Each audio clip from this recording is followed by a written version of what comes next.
ओम शांति। आज जो विषय पर हम चर्चा करने जा रहे हैं वो है eternal laws of eternal world drama.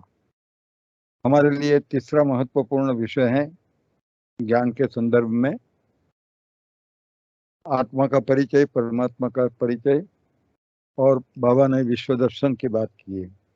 या तो हम पूरे ज्ञान को तीन में विभाजित कर सकते हैं, आत्मदर्शन, परमात्मा दर्शन और विश्व दर्शन। तो ये दो टॉपिक के ऊपर तो हमने डिस्कशन किया, लेकिन आज कुछ थोड़ा सा हम ये विश्व दर्शन के बारे में बात करेंगे। तो ये जो eternal laws of world drama, ये सिद्धांतों को समझने की जरूरत है, क्योंकि ये पूरा जो world drama which is being played between man, matter and God, वो बहुत ही एक सिस्टमेटिक ड्रामा है। तो आइए हम उसको समझने की कोशिश करें। हमारा लक्ष्य है कि हम दूसरों को उसको किस तरह से समझाने की कोशिश करें। और ये जो प्रेजेंटेशन जो है वो इंग्लिश में प्रेजेंटेशन है, लेकिन जनरली हम यूनिवर्सिटी के स्टूडेंट्स के लिए इसका यूज़ करते हैं, क्योंकि कई यूनिवर्सिटी में ये टॉपिक हैं। और इस टॉपिक को हम इस तरह से हम लेते हैं कि किस तरह से हम साइंटिफिकली वो प्रूव करें कि कौन से सिद्धांत ये विश्व वर्ल्ड ड्रामा के हैं। तो सिद्धांत के संदर्भ में हम वर्ल्ड ड्रामा को यहाँ पर समझने की कोशिश करेंगे। तो पहले हम देखेंगे this world drama which is being played between man, matter and God is not an accidental drama, it is not a haphazard drama, or not even a random or unstable drama, but it is a lawful, each word is very very important, each word for us, हमको समझ में, क्योंकि ये drama में इतना balance है। कई बार हम एक सुपीरियरिटी कॉम्प्लेक्स में भी आ जाते हैं। इस ड्रामा में एक भी आत्मा को इनजस्टिस नहीं हुआ है, भले वो एक जन्म के लिए भी पार्ट बजाने के लिए आए हैं, उसका पार्ट देवात्माओं से भी कंपेयर करेंगे तो भी इनजस्टिस नहीं है। वो पहले तुम्हें इस ड्रामा में हम समझने की कोशिश करेंगे। It is a lawful drama, it is a systematic drama, सबसे महत्वपूर्ण balanced drama, harmonious and sequential drama. तो ये जो बातें हैं वो समझना बहुत ही महत्वपूर्ण है। बाबा ने हमेशा कहा है कि ड्रामा महान है, और मैं ड्रामा में, मैं खुद ड्रामा का एक पार्टधारी हूँ, डायरेक्टर हूँ, पार्टधारी हूँ, और मैं उसमें बंधा हुआ हूँ। मैं चाहूँ कि द्वापर युग में आ जाऊँ, मैं नहीं आ सकता, मैं अपने टाइम पे ही आता हूँ। और जो मुझे, मेरे में मेरा पार्ट जो निभा हुआ है वो ही मैं प्ले करता हूँ। तो बाबा भी कहता है कि जो हैं वो महान ड्रामा, बाबा हमेशा ड्रामा को ही आगे करते हैं। इसलिए lawful, systematic, balanced, harmonious and sequential drama ये ड्रामा है। उसको भी इस तरह से भी देखने की हम पूरी कोशिश करेंगे। और एक जो विश्व नाटक इतना वंडरफुल है, तो human souls are the actors, जो हम लोगों को कॉमनली समझाते हैं कि ये सृष्टि रंगमंच है, और इस रंगमंच के ऊपर हम जो आत्मा हैं वो एक्टर्स के रूप में हम काम करते हैं। और हमारा जो ह्यूमन बॉडी है वो वास्तव में हमारा कॉस्ट्यूम है। God is the director of the drama and the earth planet is the stage. चार बातें हैं, नेपथ्य, रंगमंच, एक्टर एंड डायरेक्टर। तो ये चार बात की स्पष्टता, कोई भी ड्रामा होता है तो चार बातें इंपॉर्टेंट होती है। स्टेज, बिहाइंड द स्क्रीन माना नेपथ्य, और ये director and the human soul. तो we the human souls are actor of the drama. परमात्मा जो है उसका डायरेक्टर है, अर्थ प्लानेट जो है स्टेज है, और अवर इनकॉर्पोरियल वर्ल्ड जो है द लैंड ऑफ पीस, जिसको हम कहते हैं मुक्ति धाम, निर्वाण धाम, शांति धाम, जो हमारा घर है, वहां से हम यहाँ पर आते हैं। तो वो बैक स्टेज या तो नेपथ्य उसको कह सकते हैं। तो आइए, ये जो वर्ल्ड ड्रामा पूरा है वो है सिद्धांत, बेसिक लॉज हम कहेंगे, बाकी सब लॉज तो बहुत सारे हो सकते हैं, क्योंकि साइंस के जितने भी सिद्धांत हम स्कूल कॉलेज में पढ़ते हैं, ये न्यूटन लॉज ऑफ मोशन से लेकर के आर्किमिडीज सिद्धांत, या बहुत सारे न्यूटन के बहुत सारे सिद्धांत, तो ये सब विश्व नाटक के ही सिद्धांत तो है, प्रकृति के संदर्भ में सिद्धांत है। लेकिन कितने सारे सिद्धांत है, बहुत सारे सिद्धांत है। लेकिन यहाँ पर बाबा ने जो हम बच्चों को बताया है कि what are the basic laws, कि जिसके ऊपर ये ड्रामा पूरा निर्भर है, तो ये 6 लॉ महत्वपूर्ण है। सबसे पहला जो लॉ है वो लॉ ऑफ इटर्निटी। ये विश्व नाटक हम स्टेटमेंट कर देते हैं कि ये विश्व नाटक, जैसे किसी को कोर्स कराते हैं तो हम कह देते हैं कि ये विश्व नाटक शाश्वत है, सनातन है, अनादि समय से चला आ रहा है, अनंत तक चलना है। ठीक है, बोल दिया इतना। Why should he accept? पहले तो उसके कारण मैं बताऊं, वाई शुडंट ही एक्सेप्ट? क्योंकि इतनी सारी थियरी हैं पृथ्वी की उत्पत्ति और ये जगत की उत्पत्ति, या ये जो पूरा ब्रह्मांड की उत्पत्ति के बारे में इतनी हाइपोथेसिस, इतने इतना है जो स्कूल कॉलेज में पढ़ाया जाता है। बिग बैंग थियरी भी एक वन ऑफ देम। और यहाँ हम कहते हैं कि ये तो विश्वनाटक अनादि अविनाशी है। तो फिर हमको उसको साइंटिफिकली समझाना पड़ेगा। ये जब जो भी हाइपोथेसिस है फॉल्स है, क्योंकि बाबा का ज्ञान तो सत्य के अलावा कुछ नहीं है। अभी हमको ओपनली कहना है कि this is the ultimate truth. तो वो अल्टीमेट ट्रूथ की जब बात करेंगे, माना हम दूसरे जितनी भी हाइपोथेसिस है वो हाइपोथेसिस को हम रिजेक्ट करते हैं कि ये सब हाइपोथेसिस जो है वो ठीक नहीं है, वास्तविकता ये है, रियलिटी ये है। तो फिर हम थोड़ा सा हमारा अप्रोच साइंटिफिक होना चाहिए। तो पहले इतना कह देने से काम नहीं बनेगा। ठीक है, लोग सुन लेते हैं। देखो, जब हम कोर्स कराते हैं ना तो लोग पैशनेटली सुन लेते हैं। कोई ज्यादातर इतना क्रॉस नहीं करता। इसका मतलब ये नहीं होता है कि उसने सब कुछ समझ लिया और उसने सब कुछ एक्सेप्ट कर लिया। ये हमको बिल्कुल ध्यान में रखना चाहिए। जब कोर्स कराते हैं तो कोई कुछ बस अच्छी तरह सुनते रहते हैं, कुछ बातें अच्छी लगती हैं, लेकिन हम फिर मान लेते हैं कि चलो भाई उसकी समझ में सब कुछ आ गया। ऐसा नहीं होता है। वो सुनता रहता है। कई लोग कोई तो ऊपर से दिमाग में चला जाता है, और कुछ शास्त्रों का उसका बैकग्राउंड होता है तो सहज रीति से वो कुछ लॉजिकल हो इलॉजिकल, लेकिन शास्त्र में लिखा है तो वो मान लेता है कि ठीक है, लो आप बताते हो ठीक है क्योंकि शास्त्रों में लिखा है। तो ये सब जो बातें हैं थोड़ा सा हम, हमारा अप्रोच, जैसे हमारा टॉपिक ही यही है कि हम लॉजिकली, रैशनली और साइंटिफिकली कोई भी चीज को हम किस तरह से लोगों के सामने पेश आ सकते हैं। तो ये लॉ ऑफ इटर्निटी है, इस तरह से लॉ ऑफ साइक्लिसिटी है। हम स्टेटमेंट कर देते हैं कि विश्व नाटक एक चक्र के रूप में अनादि समय से चला आ रहा है। ये साइक्लिसिटी को हमें हो सके तो प्रूव करना चाहिए। Then law of identical repetition, ये जो है ना सबसे महत्वपूर्ण तो यही है। क्योंकि सब लोग, अरे मुरली में सुनने वाले भी कई बाबा के आज भी बच्चे हैं, इसमें उसको एक्सेप्ट नहीं करते, हम इसको मानते नहीं।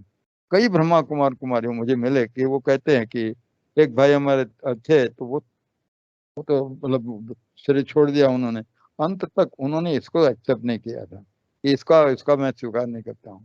तो इसको भी हम किस तरह से लोगों को कन्विंस करें, लॉ ऑफ आइडेंटिकल हुबहू पुनरावर्तन का जो सिद्धांत है वो किस तरह से हम लोगों को समझाएं।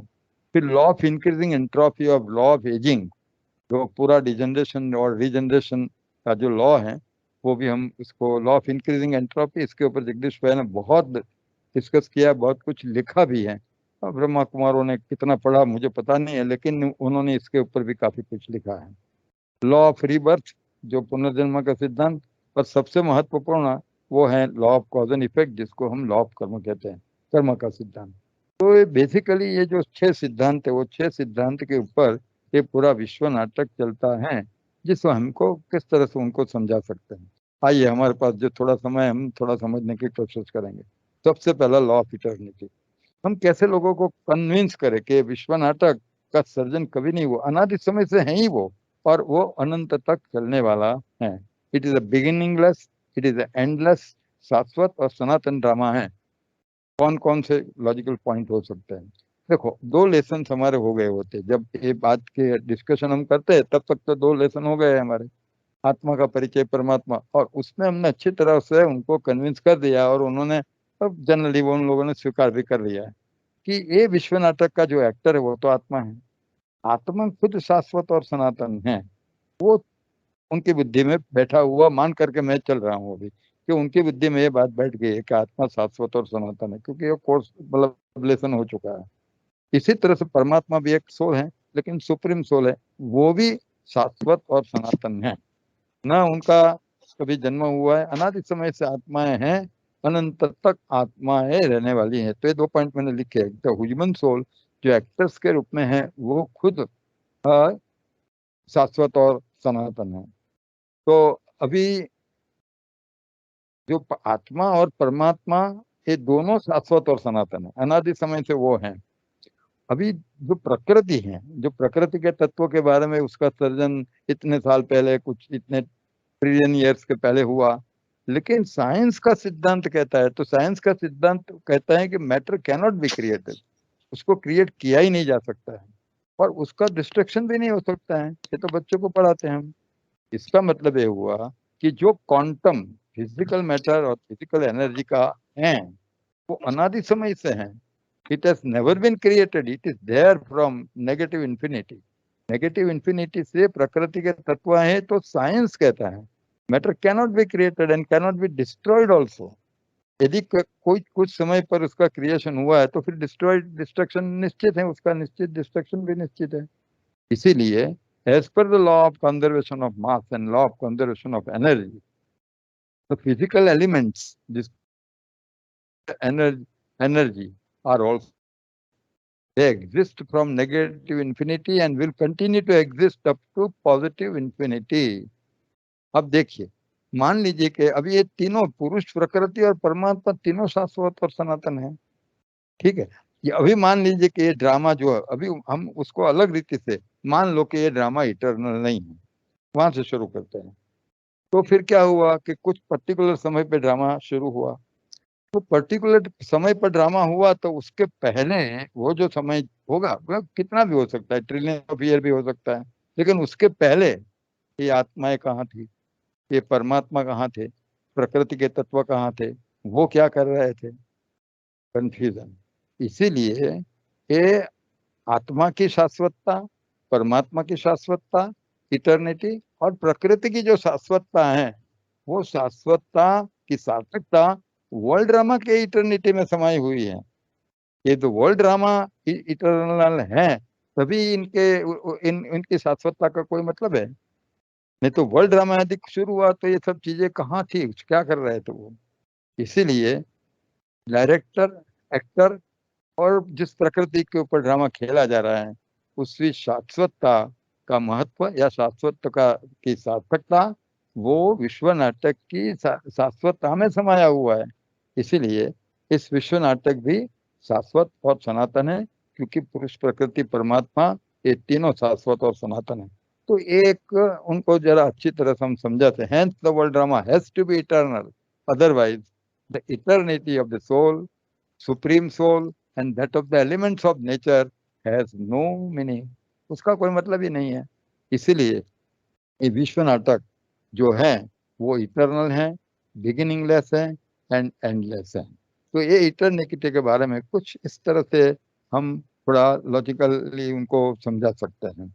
और मैंने देखा है, मैंने कई सालों तक, करीब 10 इयर्स तक मैंने यूनिवर्सिटी में ये टॉपिक लिया, मुझे कोई ऐसा कोई स्टूडेंट नहीं मिला हो जिन्होंने मुझे क्रॉस किया हो, उन्होंने स्वीकार किया है कि ठीक है। और दूसरा जो है cyclicity of law of cyclicity of the world drama, माना ये विश्व नाटक के एक चक्र के रूप में चल रहा है, हम कहते हैं। देखो गीता में तो लिखा हुआ है, तो जो हिंदू लोग जो हमारे सामने ज्यादातर तो इंडियंस होते हैं, तो उन लोगों को कोई कठिनाई नहीं होती है। जब सत्यु त्रेता द्वापर कलयुग सुन करके थक गए हैं वो लोग, और गीता में तो सब लिखा है। कल्प की टर्मिनोलॉजी तो बाबा ने भी गीता की ली है, तो लोगों को इतना प्रॉब्लम नहीं होता है साइक्लिसिटी का। फिर भी हम यहाँ पर देखेंगे कि किस तरह साइंस ने भी उसको साइक्लिक प्रूव किया है। तो world drama is continuously variable and transforming. सबसे पहली बात है कि विश्व की परिस्थिति इस सेकंड पे है, वो दूसरी सेकंड रहती नहीं है। Continuous there is a transformation, moment to moment. हर प्रकृति आत्मा की अवस्था है, परमात्मा प्रकृति के तत्वों की जो अवस्था है वो चेंज होती रहती है, ठीक है। अब बाबा परिवर्तनशील हैं। तो world drama is continuously variable and transforming as per the law of physics. देखो एनी ट्रांसफॉर्मेशन, अभी ये ध्यान से आप जरा सुनना, ये बहुत महत्वपूर्ण है कि कोई भी ट्रांसफॉर्मेशन हो और variation taking place from negative infinity to positive infinity has to be cyclic in nature. यदि वो साइक्लिक नहीं है, देखो ये ट्रांसफॉर्मेशन जो कंटिन्यूस ट्रांसफॉर्मेशन होता रहता है, तो वो ट्रांसफॉर्मेशन साइक्लिक होगा, तभी वो नेगेटिव इंफिनिटी से पॉजिटिव इंफिनिटी तक चलेगा। साइक्लिक नहीं है तो उसका बिगिनिंग भी होगा, उसका एंड भी होगा। इसीलिए जो साइक्लिक होता है उसका बिगिनिंग भी नहीं होता है, उसका एंड भी नहीं होता है, इसलिए वो नेगेटिव इंफिनिटी से पॉजिटिव इंफिनिटी तक चल सकता है।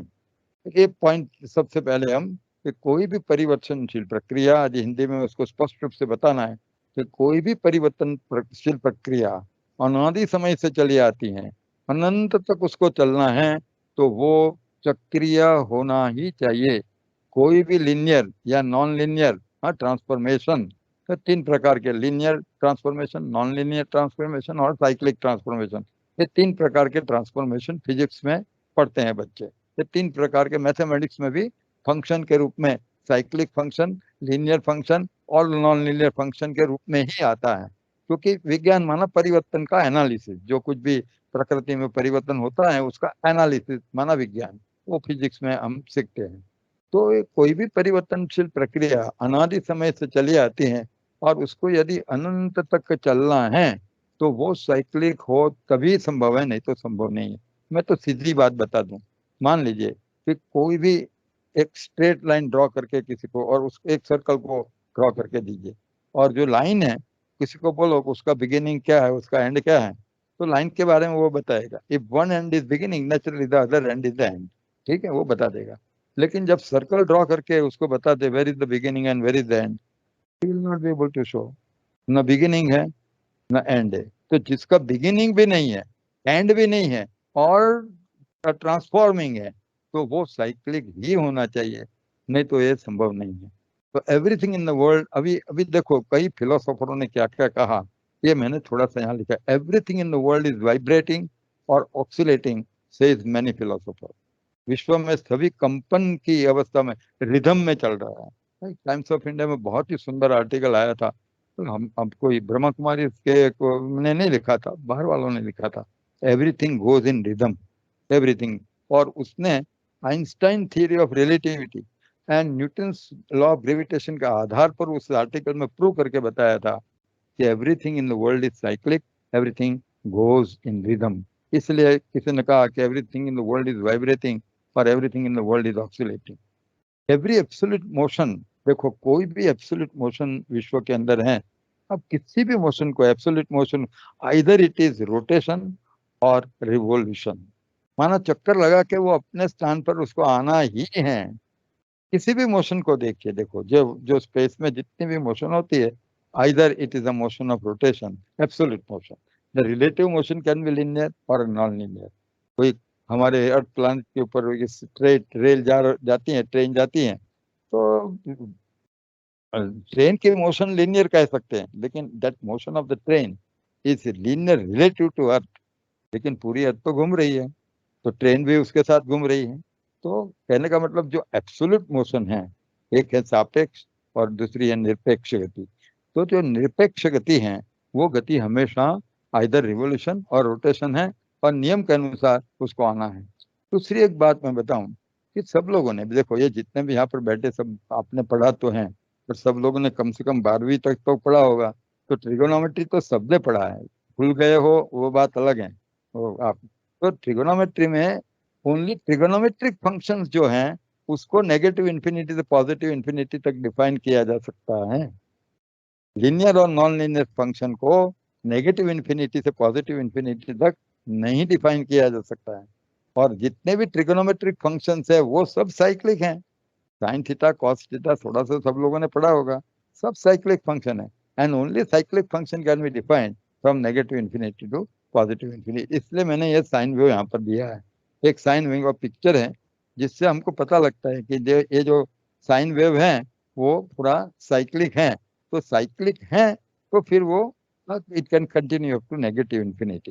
तो ये थोड़ा सा उनको बता सकते हैं।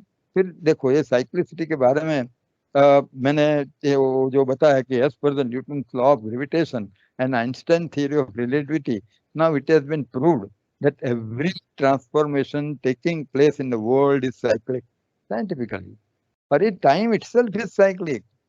साइंस ने तो ये प्रूव किया है कि क्योंकि जो जो घटनाएं घटती है that is with the lapse of time, और टाइम ही साइक्लिक है, तो वही समय फिर वापस आता है। ये साइंटिस्ट ने, ये फोरियर जो की बात है, ये भी वो तो एक सेलर था, फिर बाद में वो मैथमेटिशियन बन गया, और उसके नाम पर फोरियर सीरीज, जो लोगों ने थोड़ा सा हायर मैथमेटिक्स पढ़ा होगा, इंजीनियरिंग जिसने पढ़ा है, तो ये मैथमेटिक्स में फोरियर सीरीज आता है, तो थोड़ा सा नाम तो याद रहा होगा। कोई फोरियर सीरीज पढ़ा होगा तो शायद आप लोग भूल भी गए होंगे, लेकिन ये फोरियर जो था वो वास्तव में वो सेलर था। और फिर बाद में उसने जो सी वेव्स देखे और फ्लैशेस देखे उसने सी में, तो उसने देखा है जो स्प्लैश डेवलप होता है वो ultimately it's a कॉन्ग्लोमरेशन of the various cyclic phenomena.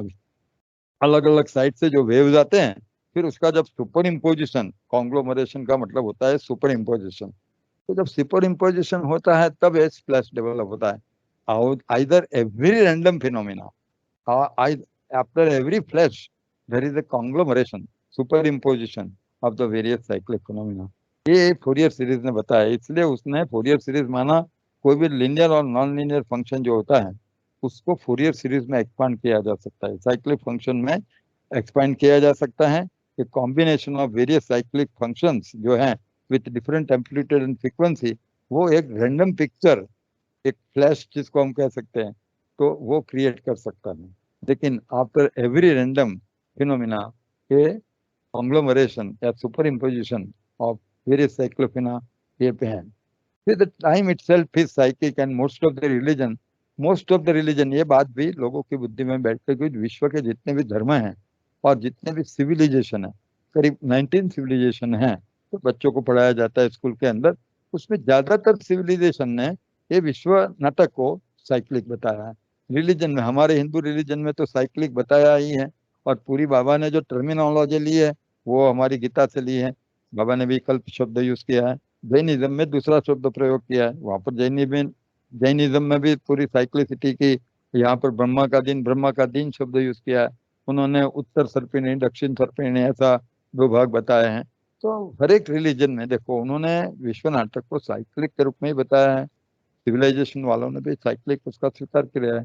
फिर हम गीता का उल्लेख कर सकते हैं अंत में, और उसी के संदर्भ में फिर हम आगे उनको जो साइकिल के बारे में सत्युग त्रेता द्वापर कलयुग, ये सब पूरी टर्मिनोलॉजी गीता की ही बाबा ने ली है।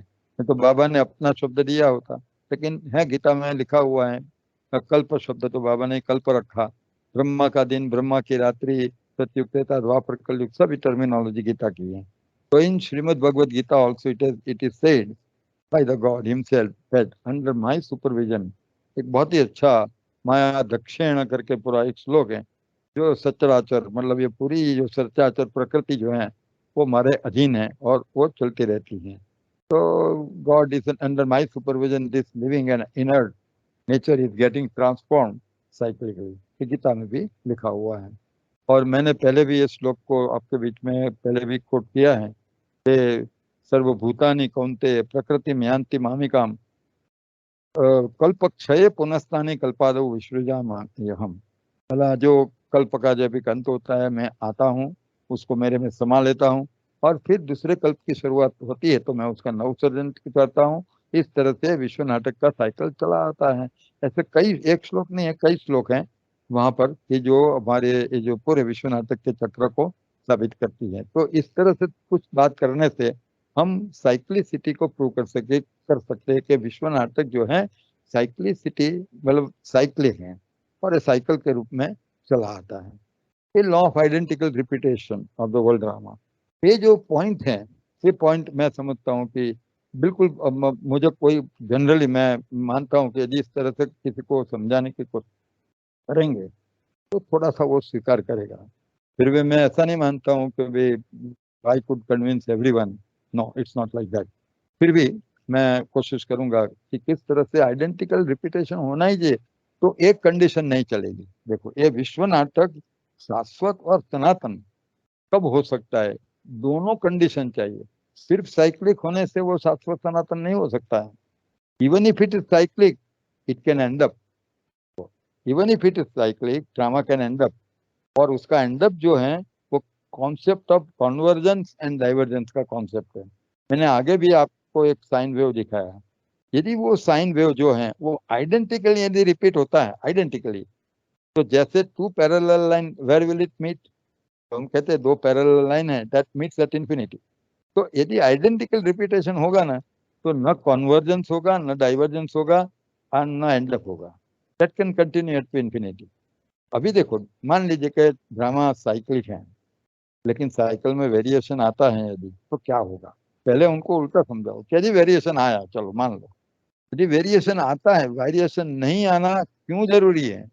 क्योंकि इटर्निटी ऑफ द ड्रामा के लिए ये दो कंडीशन महत्वपूर्ण है। साइक्लिक होना महत्वपूर्ण है, every transformation should be cyclic. Not only that each every transformation should repeat identically. और यदि आइडेंटिकल रिपीटेशन नहीं होता है और फिर भी वो साइक्लिक है, फिर भी वो एंड अप हो सकता है, वो कॉन्सेप्ट हम बताने की थोड़ी सी कोशिश की है। और ये साइंस में, फिजिक्स में उसको concept of convergence and concept of divergence कहते हैं। तो system will either converge and die out, or system will diverge and explode, and there also it will end up. तो एक्सप्लोजन हो सकता है या तो फिर कॉन्वर्जेंस होके डाई आउट हो सकता है। तो ये देखो, यहाँ पर मैंने बोला if the world drama is eternal it is not enough that it should be a cyclic only, but it should also repeat identically, otherwise it cannot continue up to infinity.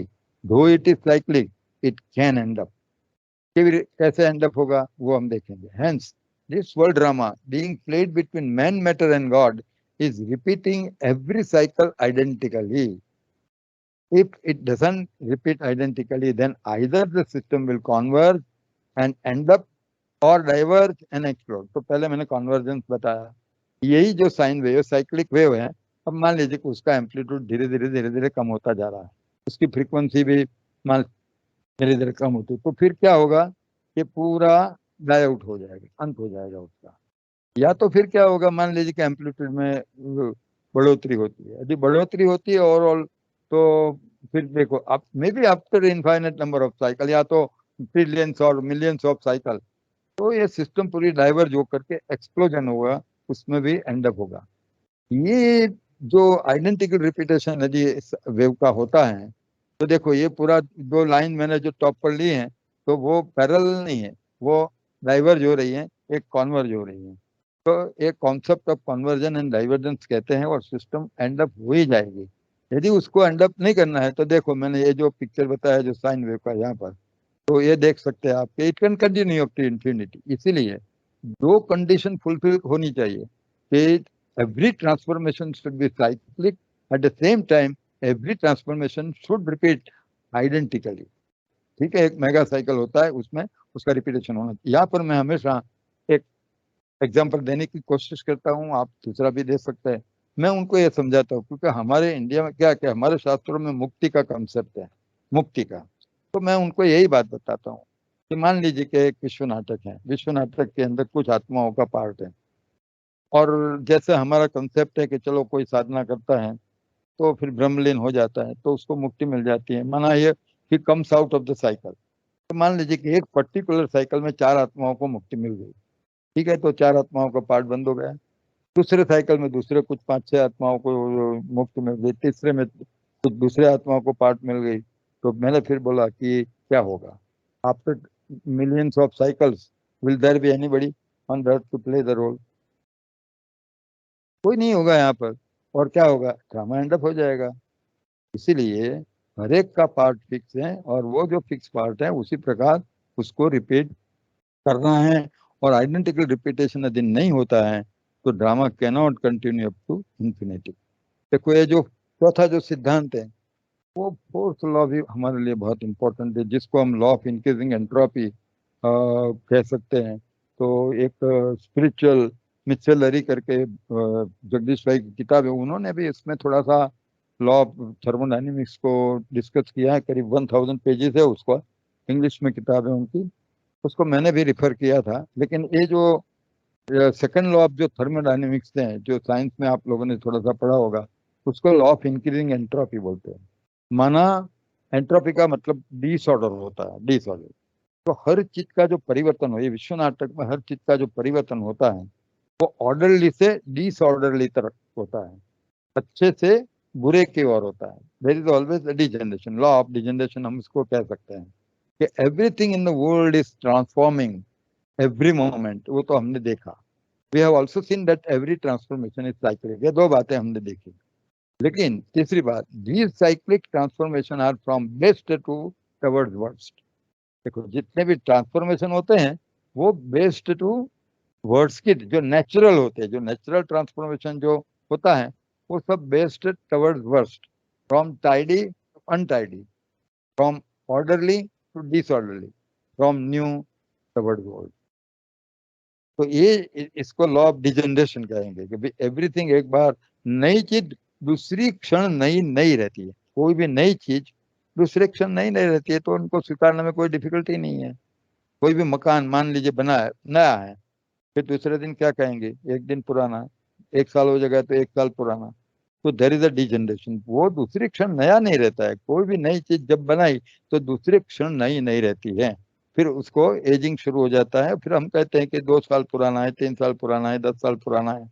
तो every transformation taking place in the world is from tidy to untidy और based toward words. इसीलिए entropy का dictionary meaning disorder होता है। तो विश्व के अंदर डिसऑर्डर हमेशा बढ़ता है, वो सेकंड लॉ ऑफ थर्मोडायनेमिक्स है, इंक्रीजिंग एंट्रोपी का। फिर क्या होता है कि धीरे धीरे एंट्रोपी बढ़ती है और एक मैक्सिमम लेवल पे आ जाती है, और फिर वो एंट्रोपी को फिर जीरो पे लाना पड़ता है कि जीरो पर। तो कोई भी जो ड्रामा के अंदर जो जो सिस्टम के विद इन सिस्टम जो है, ड्रामा के अंदर है, उसमें किसी में कैपेसिटी नहीं है कि वो एंट्रोपी को जीरो करे। तो साइंस से कहता है कि एनी एनी एलिमेंट और any entity within the system cannot decrease the is not capable of decreasing the entropy.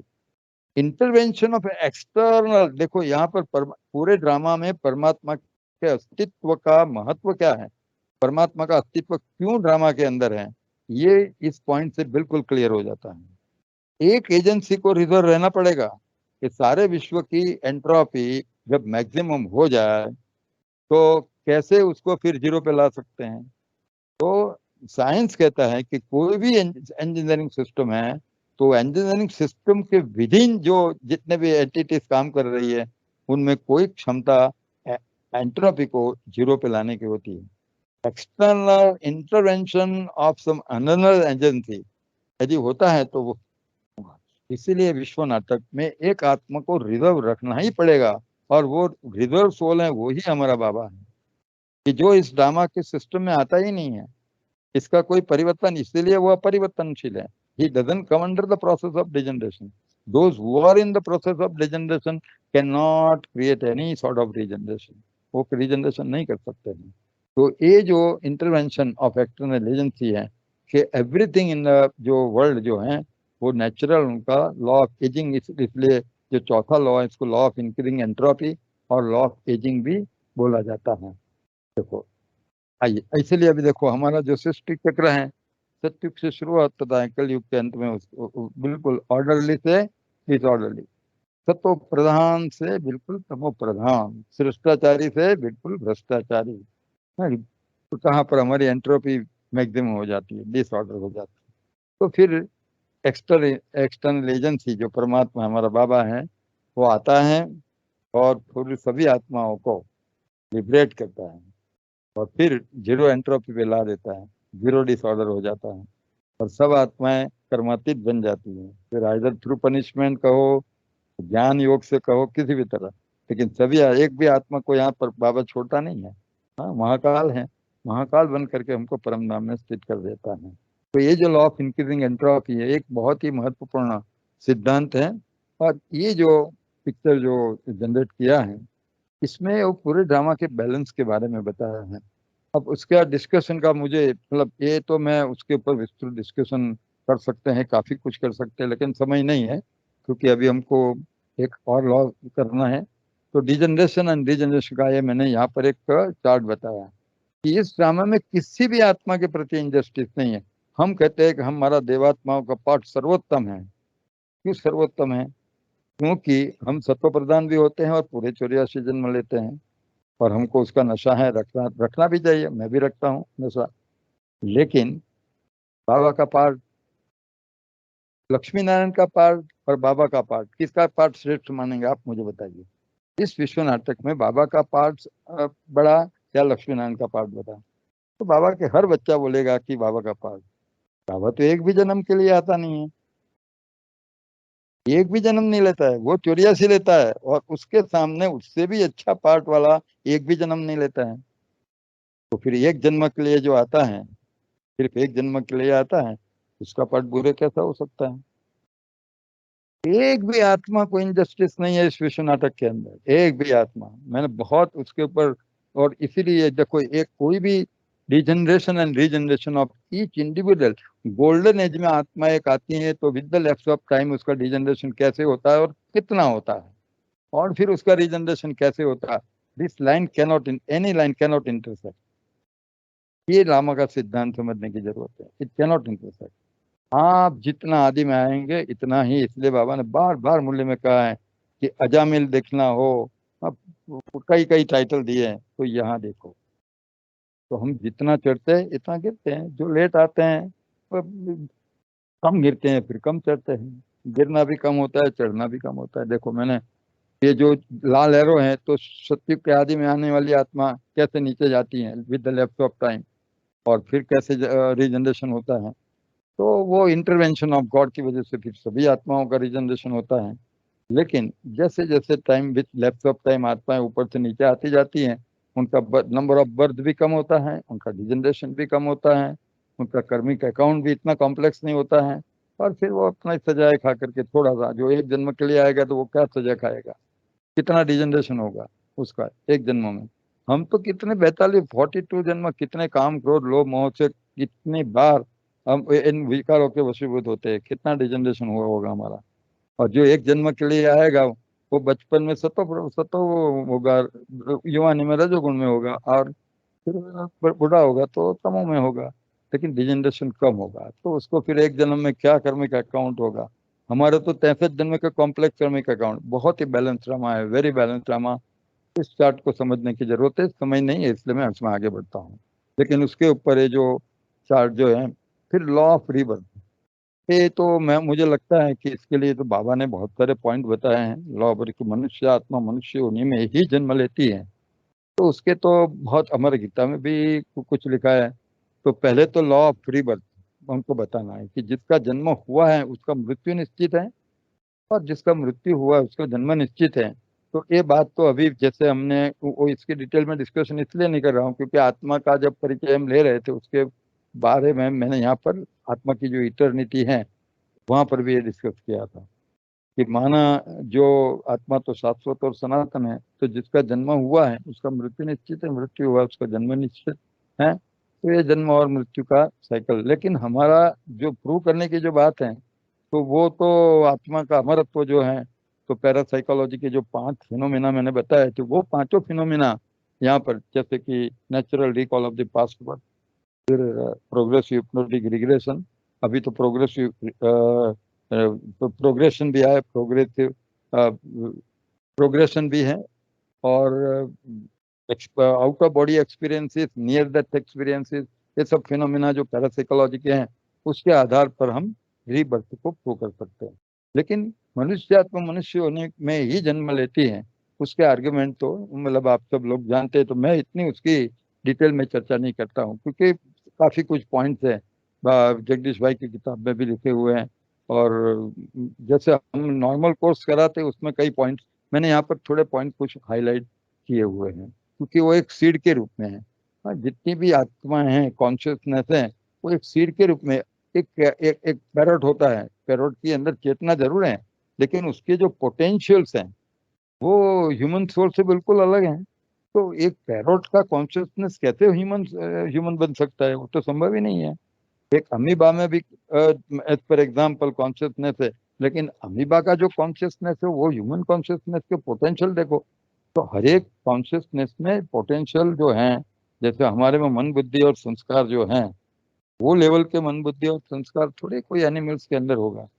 इसीलिए देखो जैनिज्म में पूरे जो ये जो जीव सृष्टि है उसका जो क्लासिफिकेशन किया हुआ है, वैसे तो जूलॉजी में किया ही हुआ है, बॉटनी जो हम बायोलॉजी पढ़ते हैं हम, तो उसमें भी उन लोगों ने अच्छी तरह से उसको क्लासिफाई, अनेक वित्तीय रूप से क्लासिफाई किया है। लेकिन जैनिज्म में जो क्लासिफिकेशन है उसमें एक इंद्रिय, द्वि इंद्रिय, त्रि इंद्रिय, चार इंद्रिय और पंचेंद्रिय, इस तरह से उन्होंने क्लासिफाई किया है कि कई जो कॉन्शियसनेस उसके पास एक ही इंद्रिय होती है। अब एक इंद्रिय जो है वो क्या कर पाएगा, तो एक इंद्रिय वाला फिर तो दो इंद्रिय के अंदर जन्म थोड़ा ले सकता है। ये तो जैनिज्म में भी ये सब पूरा लिखा हुआ है। तो ये पूरा हम अच्छी तरह से उनको, एक लॉ ऑफ रीबर्थ है और उसके ऊपर पूरा आर्टिकल भी लिखा हुआ है। और ये जो law law of eternal world drama जो है, उसको तीनों लैंग्वेज में किताब लिखी हुई है, क्योंकि टेक्स्ट बुक के रूप में उनको देना ही पड़ता है। तो मैंने एक किताब लिखी है, ये तो प्रेजेंटेशन है जिसमें शॉर्ट में बताया, लेकिन पूरी पुस्तक लिखी है, law eternal laws of the world drama. Gujarati में भी है, हिंदी में भी है, इंग्लिश में भी है, तीनों लैंग्वेज में है। लेकिन अभी मैंने सिर्फ गुजराती में जो है वो वेबसाइट के ऊपर लोड लोड किया हुआ है, law of eternal world drama. उसमें जितने भी ये लॉ ऑफ रिबर्थ के पॉइंट्स है जो प्रूव करने के लिए, तो वो हम वहाँ पर डिस्कस कर सकते हैं। सिंपल है, सभी सिंपल है। जैसा बीज वैसा वृक्ष, हम कई चीजें समझाते हैं, बहुत सारे पॉइंट हैं। तो उसमें से कुछ मैंने एक दो तो यहाँ पर डिस्कस किया भी है। आइए, फिर लास्ट जो है, तो वो law of cause and effect है। उसकी भी चर्चा मुझे ज्यादा करने की जरूरत ही नहीं है। जो कर्म हम करते हैं वैसा ही हम फल पाते हैं। जैसे दुनिया वाले भी कहते हैं, और रिलीजन वाले भी मानते हैं कि जैसा हम कर्म करते हैं। लेकिन बाबा ने उसको जो प्रिसाइसली बताया, जो कर्मिक अकाउंट की जो बातें बताई, बाबा ने डिफाइन किया। पहले तो बाबा ने कर्म की परिभाषा बता दी है, फिर तीन प्रकार के कर्म की बात की है, कर्म अकर्म विकर्म की जो परिभाषा बाबा ने दी है, वो हमारे दुनिया वालों के सामने थोड़ा स्पष्ट करना चाहिए। और फिर बाबा ने किस तरह से जो कर्मिक अकाउंट, सत्युक्तता में कोई कर्मिक अकाउंट नहीं बनता है, क्योंकि वो प्रारब्ध कर्म है, उसको प्रारब्ध कर्म कह सकते हैं। संचित कर्म, प्रारब्ध कर्म, इसको भी वेल डिफाइन किया हुआ है। तो ये अकर्म क्या है, विकर्म क्या है, सुकर्म क्या है, प्रारब्ध कर्म क्या है, संचित कर्म क्या है, सब कुछ बाबा ने बहुत अच्छी तरह से अलग अलग मूल्यों में। तो वो हमें पहले तो हमारा कंसेप्ट क्लियर होना चाहिए कि ये कर्म क्या है, और अलग अलग प्रकार के कर्म, और फिर कर्मिक अकाउंट जो जो द्वापर से शुरू होते हैं। और सतयुग त्रेता में हमारे कोई कर्मिक अकाउंट का अकाउंट नहीं होता है। वो धीरे धीरे जो हमने गेन किया होता है, एक जमा खाता होता है हमारा, वो जमा खाता खाते रहते हैं। सतयुग त्रेता में वो कम होता है, फिर वो त्रेता के अंत में जीरो हो जाता है। फिर जीरो हो जाता है तो फिर हम बॉडी कॉन्शियसनेस में आकर के वहां से कर्मिक अकाउंट का शुरुआत होती है। और ये जो ज्योतिष की जो बात है ना, वो प्लेनेट की इफेक्ट वो कर्मिक अकाउंट से कनेक्टेड है। ये ज्योतिष शास्त्र भी 2500 ईयर्स पहले ही था। उसके पहले कोई प्लेनेट की, कोई देवताओं के ऊपर कोई इफेक्ट नहीं थी। तो चलो ठीक है। तो ये law of cause and effect जो है वो भी हम उनको बता सकते हैं। और एक सुंदर एग्जाम्पल में, प्रैक्टिकल कोई देना हो, तो कर्म क्या है, विकर्म क्या है, यदि प्रैक्टिकली थोड़ा समझाना हो, तो ये एक एग्जाम्पल, बहुत अच्छा एग्जाम्पल। मान लीजिए कि एक फार्मर है, और उसके पास जो मैंगो ट्री, मतलब क्या बोलते हैं उसको, मैंगो का पेड़, आम आम के पेड़ उनकी उनके खेत में उसने उगाए हैं। और जब सीजन होती है तो आम का हार्वेस्टिंग करता है वो। तो उसका जो डिस्पोजल है वो किस तरह से, वो तीन प्रकार से कर सकता है। तो इसके आधार पर वो कर्मों को डिफाइन कर सकते हैं। मान लीजिए कि उसने जो मेहनत की है, तो उसका एक नॉर्मल प्रॉफिट लेकर के वो आम को बेचता है, ऑनेस्टली। ऑनेस्टली उसको जो नॉर्मल प्रॉफिट लेकर के बेचता है, तो जो उसने मेहनत की है तो उसका वो प्रॉफिट ले रहा है। तो ये उसका जो हो गया अकर्म, इसका कोई बंधन नहीं होगा। न सुकर्म कहेंगे, न विकर्म भी कहेंगे। उसने मेहनत की है नॉर्मल प्रॉफिट, तो नॉर्मल प्रॉफिट लेकर के उसने मान लीजिए बेचा, तो ये अकर्म हो गया। एक अच्छा एग्जाम्पल है। अब मान लीजिए कि कुछ आम जो हैं, तो वो आम उसको लगता है कि चलो मैं छोटे बच्चों को खिलाऊं, तो वो स्कूल में जा करके वो बांटता है आम को, और बच्चों को खिलाता है, और बच्चे खुश हो जाते हैं। ठीक है। तो ये जो उसने कार्य किया, तो वो सुकर्म के खाते में जाएगा। अब मान लीजिए कि उसके पास अभी जो ये आम है उसमें तो कुछ रोटन है, तो बिगड़ गए हैं। तो वो क्या करता है, उसको लोभ होता है। तो मानो कि एक बॉक्स के अंदर कुछ 25 आम या 20 आम या जो भी 5 किलो 10 किलो जो पैक करता है, उसमें वो बिगड़ी हुई एक एक आम जो है वो डाल करके वो भेजता रहता है। तो ये तो चिटिंग सा हो गया। तो ये जो कर्म उसने किया वो उसका विकर्म है। तो ये अकर्म, विकर्म और सुकर्म का एक अच्छा सा एग्जाम्पल है, हम लोगों को समझा सकते हैं। तो इस तरह से जो करेगा सो ही पाएगा, ये जो बात है। और दूसरा है कर्म का सिद्धांत जो आत्मा को लागू होता है। ये बात लोगों को बुद्धि में समझाने से ही, क्योंकि कर्म के सिद्धांत में लोगों को जो अभी माना स्वीकार नहीं करते, क्योंकि वो लोग देखते हैं कि जो बेचारा आदमी इतना अच्छा काम करता है उसको सबसे ज्यादा दुख हो रहा है। और जो जैसे ये जो करप्ट राजनेता हैं, ऐशो आराम करते हैं, कितना करप्शन करते हैं, लूटते हैं लोगों को।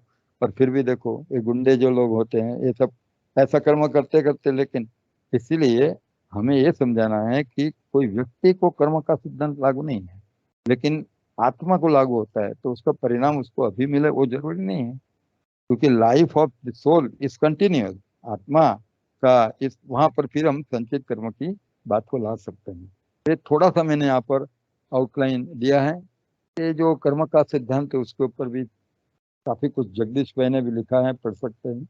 मैंने भी एक छोटी सी किताब मतलब लिखी हुई है, मतलब गुजराती में ही है अभी तो इस प्रकार से जो 6 सिद्धांत जो है उसको हम लोगों के सामने रख सकते हैं। थोड़ा सा हमारा, जैसे शुरू से ही मैं कहता आया हूँ कि है माना अभी भी हम तो काफी काफी कुछ जो बाबा के बच्चे इसी तरह सब कुछ समझाने के लिए सक्षम भी हैं, लेकिन हमारा अप्रोच जैसा ऐसा रैशनल थोड़ा लॉजिकल होता है, तो अच्छी तरह से हम लोगों को ज्ञान को बुद्धि में बिठा सकते हैं। लेकिन एक बात मैं फिर रिपीट करना चाहता हूँ, ये ज्ञान सत्य के अलावा कुछ नहीं है। कुछ भी हाइपोथेसिस हो, कोई भी कुछ समय के बाद, अभी देखो अभी 2 4 5 साल के बाद है, सभी हाइपोथेसिस को फॉल्स पुरवा साइंस खुद करेगा, और ये जो बाबा ने ज्ञान दिया है वो ही सत्य पुरवार होगा। हमारा काम आसान सा होने ही वाला है, लेकिन हम भी थोड़ा इस तरह से प्रयास कर सकते हैं। ओम शांति। Thank you very much.